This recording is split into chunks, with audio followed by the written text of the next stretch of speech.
फिल्मोदय, राजस्थानी फिल्मों की यात्रा। एक्चुअली चीज क्या है, आफ्टर सक्सेस जी जी कोई आदमी अपने आप को क्रिटिसाइज नहीं करवाना चाहता। नहीं वो करवाना कहता चाहता। आई एम द राइट, नहीं करवाना चाहते। जैसे वो एक स्लोगन है ना, बॉस इज ऑलवेज राइट, जी जी बिल्कुल, तो वो बॉस बन जाता है, वो बॉस बन जाए। चाहे छोटी उम्र का हो चाहे कोई भी, क्योंकि आफ्टर सक्सेस वो बोलता है कि मैंने जो किया वो सही किया, जी, उसकी टीम ने क्या किया वो उसके लिए गौण है, बिकॉज ही इज ए पे मास्टर। जी जी वो बिल्कुल। पेमेंट दे के सोचता है कि मैंने खरीद लिया। जी जी बिल्कुल। एनीवे ये मैं अपने लेवल के ऊपर इस चीज को बहुत अच्छा मानता हूँ जी जी कि सच्चाई कड़वी होती है और वो सामने वाले को बोलनी जी चाहिए, जी बिल्कुल। तभी आप धरातल पे काम कर जी सकते जी बिल्कुल। पुष्कर लॉज की सक्सेस, हम्म। क्योंकि वो जब बन रही थी तब मेरे पास कुछ न्यूज़ें थी जी जी और उसको आपने ओटीटी प्लेटफॉर्म पर रिलीज किया, जी जी तो ओटीटी प्लेटफॉर्म क्या आपको सक्सेस देते? सक्सेस देते हैं सर। एक तो क्या है कि वो इंटरनेशनली मतलब लोग उसको देखते हैं और हर कहीं भी लोग उसको देखते हैं, और बहुत सारे लोग जो मतलब आउट ऑफ इंडिया रह रहे हैं वो लोग उन फिल्मों को देखते हैं। सबटाइटल्स होते हैं, जो हिंदी के दर्शक नहीं होते हैं वो भी देखते हैं। और दूसरी चीज़ ये भी हो गया ना कि सर जब कोरोना आया था तो हम हालांकि थिएट्रिकल रिलीज ही करने वाले थे उसको, लेकिन जब रिलीज़ करने वाले थे उस टाइम कोविड आ गया था, तो उस वजह से हमने उसको एक एमएक्स प्लेयर ओटीटी जो है उस पर हमने रिलीज़ कर दिया था। तो होता है, मतलब वो थोड़ा सा होता है। बाकी रिटर्न जो है वो आता है, लेकिन धीरे आता है, धीरे आता है। धीरे आता है। ऐसे ही ओटीटी की तरह से मैं भी उसे ओटीटी मानता हूँ। यूट्यूबर्स वो बोलते हैं मेरे पास 5 लाख रुपए महीना आ रहा है, 2.5 लाख रुपए महीना आ रहा है, हाँ, तो क्या ये सच है? नहीं हो सकता है। किस पे? ओटीटी पे, यूट्यूब पे? यूट्यूब पे यूट्यूब पे आता है सर। अभी मैं आपको सेक्रेटली मैं बताऊं, मैंने कभी किसी को बताया नहीं है। सेक्रेटली मैंने कुछ यूट्यूब चैनल बना रखे हैं। मैंने कभी किसी को ये नहीं बताया कि ये मेरा यूट्यूब चैनल है। ओके। और मैं उसमें कभी अपना नाम भी नहीं देता। और मतलब इधर उधर के कुछ किसी चीज़ के रिव्यू, कुछ किसी चीज़ के रिव्यू, मतलब ऐसे करता रहता हूँ। तो वो मेरे लिए मतलब काफ़ी कुछ अर्न करते हैं, और मतलब मैं उनसे मेरा बहुत अच्छा सर्वाइव होता है। चलो मैं फिगर नहीं पूछता, नहीं, लेकिन क्या वो लाखों में होता है? हो भी सकता है कभी कभार, अच्छा, कभी कभार हो सकता है। तो ये यूट्यूबर्स के लिए एक अच्छी न्यूज़ है कि अगर आप अच्छा कंटेंट बनाते हो, आपके फॉलोवर्स हैं और आपके अगर उस कंटेंट को देखा जाता है तो यूट्यूब भी आपको इनकम देता है, जी जी बिल्कुल देता है। जो शायद हमारी राजस्थानी फिल्में नहीं देती, जी जी जी नहीं देती। क्योंकि उसमें लाखों के फिगर तो दिखते हैं कि लाख दर्शक देखे, 5 लाख आदमियों ने देखा, करोड़ आदमियों तक ने देखा। नहीं पूछते। मेरा एक मतलब यूं ही वीडियो है किसी एक उसका फिल्म का फनी तरीके से मैंने रिव्यू किया था, तो उसके 122 मिलियन व्यूज़ है, 122 मिलियन, यानी कि 12 करोड़ से ज़्यादा। अच्छी बात है। Anyway thank you. गंगानगर का बंदा अगर ऐसा काम करता है और Thank you, ओटीटी sir. पे काम करता और है, सोशल मीडिया पे काम करता है, जी, आज की टेक्निक्स पे काम करता है, तो खुशी की बात है, क्योंकि इन्वेंशन को आप नहीं रोक सकते। उसमें आपका भी क्रेडिट है। क्रेडिट इसलिए है क्योंकि आप लोग है ना, मतलब जैसे अभी बात सच वाली जो थी ना, तो आप कुछ सच ज़्यादा ही बोलते हैं, और आप जब वो जो डांटते हो ना, जो डांट पड़ती है, तो वो फिर आगे के लिए और ज़्यादा अवेयर कर देती है। मेन चीज हमारे को हमारे बॉसेस ने सिखाया, और उन्होंने एक ही चीज बोला कि जब तुम्हारा टर्न आए तो तुम भी सिखाना। इस ज्ञान को लेके हम कहाँ जाएंगे? जी जी बिल्कुल। तो जब तक कड़वा सच नहीं बोलेंगे, जब तक रास्ते पे पटरी पे नहीं डालेंगे, जी जी रहा तो पथरीली है। बम्बई में जाके मेरे ख्याल से शुरू के 30 दिन जी जी हार्डेस्ट होते हैं। हार्डेस्ट होते हैं। जिस आदमी ने वो 30 दिन झेल लिए वहां पे, तो वो वहां पे कोई ना कोई वहां की मट्टी खाने को भी देती है, काम भी देती है, सब कुछ देती है, ये मेरा मानना है।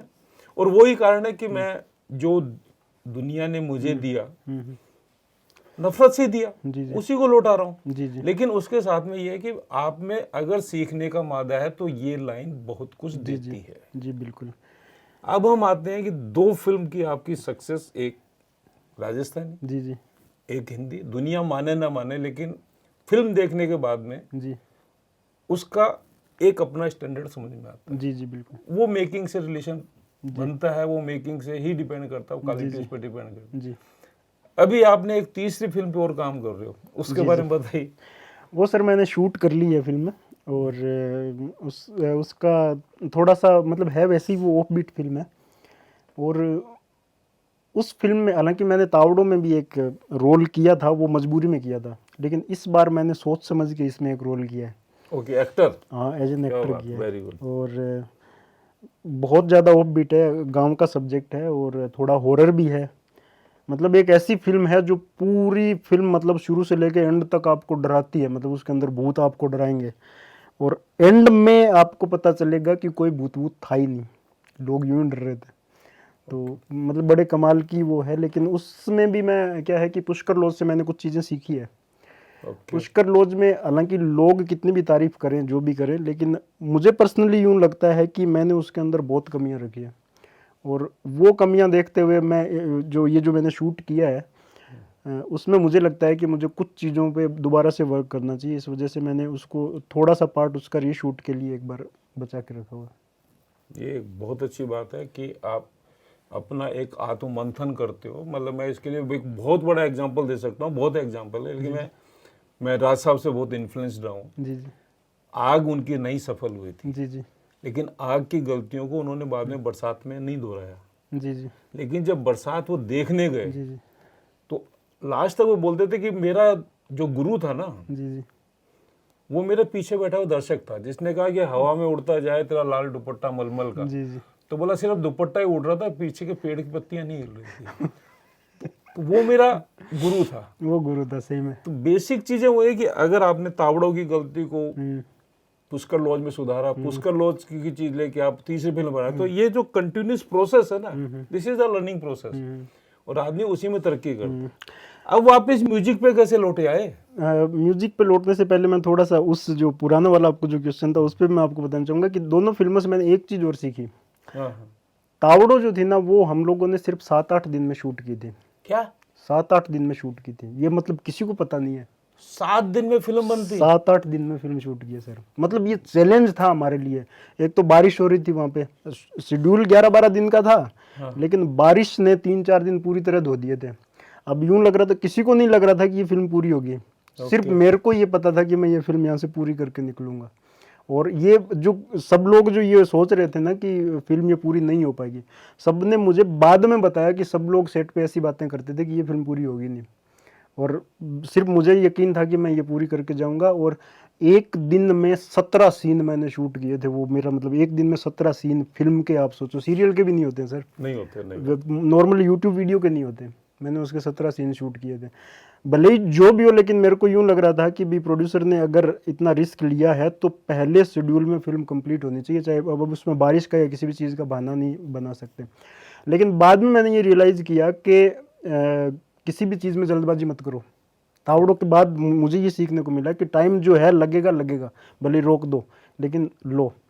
और ठीक ऐसे ही पुष्कर लॉज में बहुत सारी चीज़ें जो कास्टिंग में मैंने जैसे इमोशनली, मतलब किसी ने बोल दिया कि अरे यार वो बहुत अच्छा एक्टर है उसको ले लो, यूं करके ले लिया और फिर बाद में मतलब वो रिजल्ट नहीं आ पाया।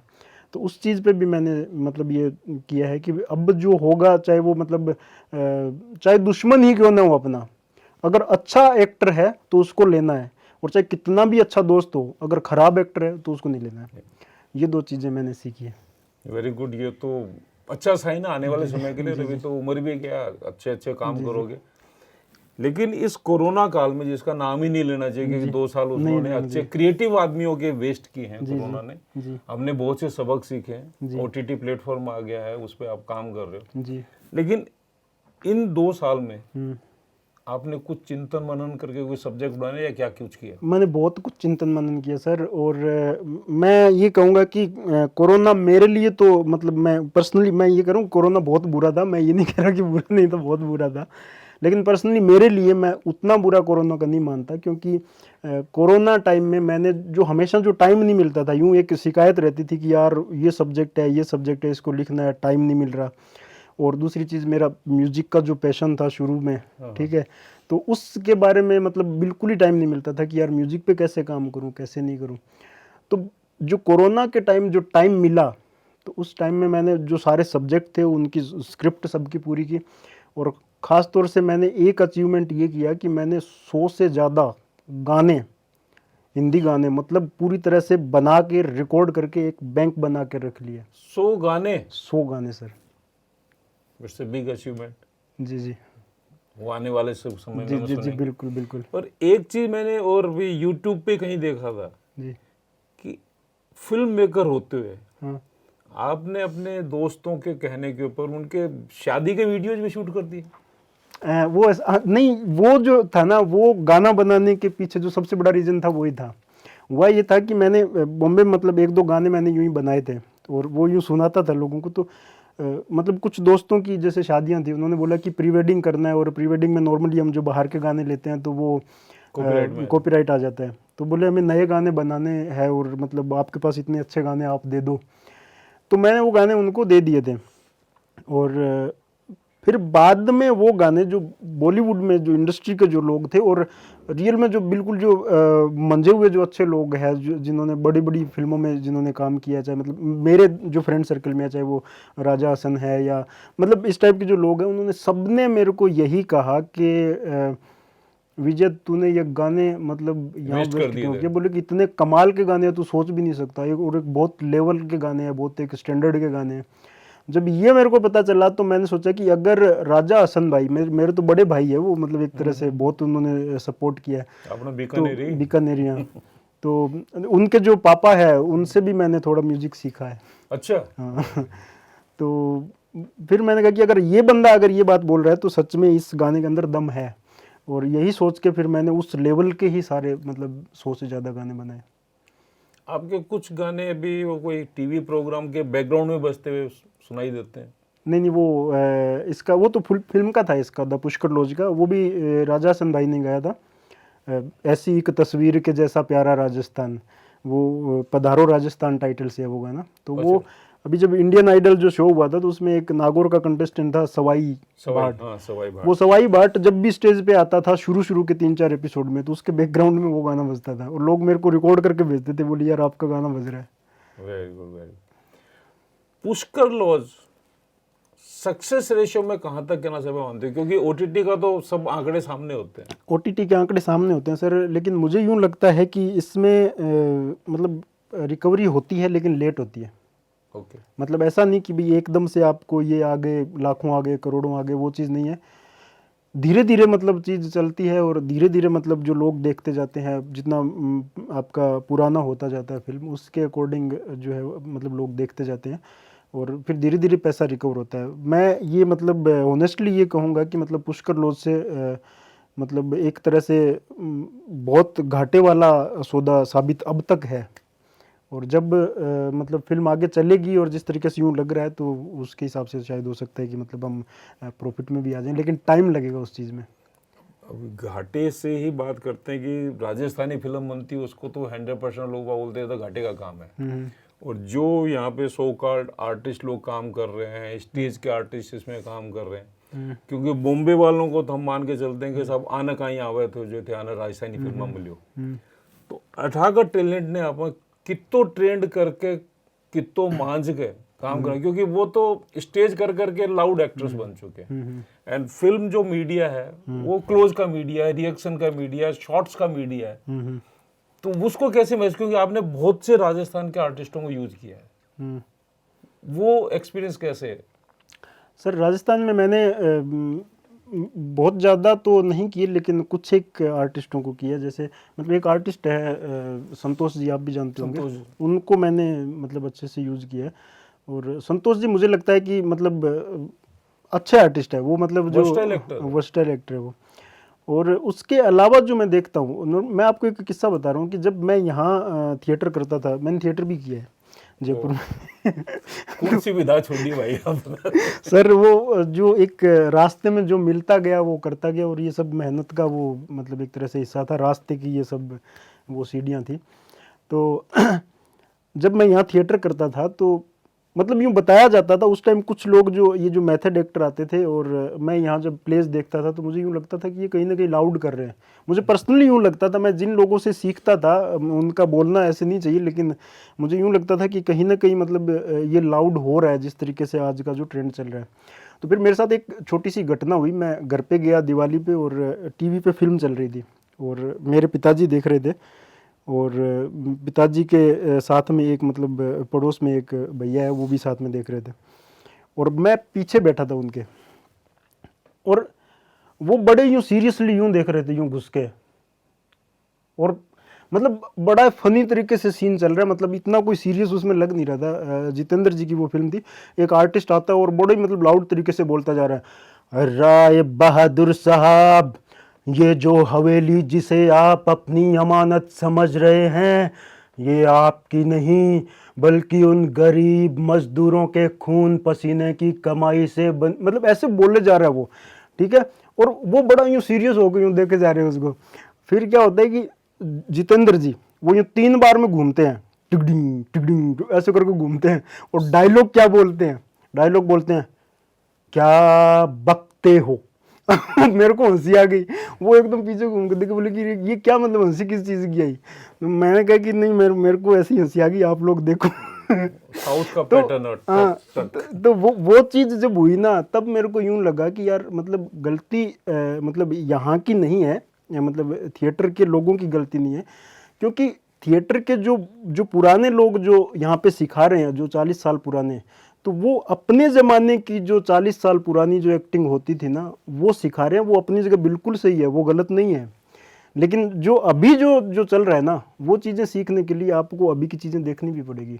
तो जो पुराने, जो मैं ये मानता हूँ कि जो मंजे हुए जो थिएटर के जो अदाकार है और जो गुरु लोग हैं, उनका मेरे को यूँ लगता है कि उनको भी आजकल की जो एक मेथड एक्टिंग वाली जो फिल्में होती है वो देखनी चाहिए था, कि थोड़ा सा यूँ लगे। हालांकि पुराने जो आर्टिस्ट है वो बहुत कमाल के मेथड एक्टर हैं, जैसे आप नसीर साहब को देख लो, कमाल का काम करते हैं। और आजकल तो ये थे, बलराज ओमपुरी जी थे, वो तो करते ओल्ड टाइमर। तो यहाँ के अपने पिंचू कपूर थे, यहीं से, जी बिल्कुल, जोर से गए थे। इरफान यहीं से उठ के गया जी था। बिल्कुल सर। विजय भाई, आपसे मिलकर बहुत मजा आया, मुझे भी बहुत और मजा आया आपकी सर। और सक्सेस की स्टोरी इसी तरह चलती रहे, हम बार बार मिलते रहे। Thank you sir. 3 फिल्में बनाई हैं, ये 30 पे पहुंचे, 30 से थैंक यू फिर सर, यहाँ से थैंक यू। सेंचुरी बने। 100 गानों के लिए मेरे को लगता है एक फिल्म में अगर 5 गाने भी रखोगे हाँ। तो 20 फिल्म तक तो भी यार एश्योर्ड की सब 20 फिल्में आपकी आएंगी। बहुत बहुत बधाई। थैंक यू सर, और आपने यहाँ इनवाइट किया उसके लिए बहुत बहुत थैंक यू। अरे ये तो एक ऐसा मंच है कि जो आएगा दिल से अपने उद्गार व्यक्त करे। जी जी हमें जो कुछ मिला है उसे लौटा रहे हैं हम, क्योंकि यही एक चीज है कि आप किसी के असिस्टेंट बनो ना बनो, लेकिन इन एक्सपीरियंस से सीख के जी जी अच्छी फिल्में बनाओ, जी। जिसे हम बाकायदा बड़े पर्दे पर आकर देखें और आपके काम को सराहें। Thank you sir. Thank you brother, thank you. Thank you. अगर आपको हमारा यह वीडियो पसंद आया है तो इसे लाइक करें और सब्सक्राइब करें और बेल आइकन का बटन दबाना ना भूलें।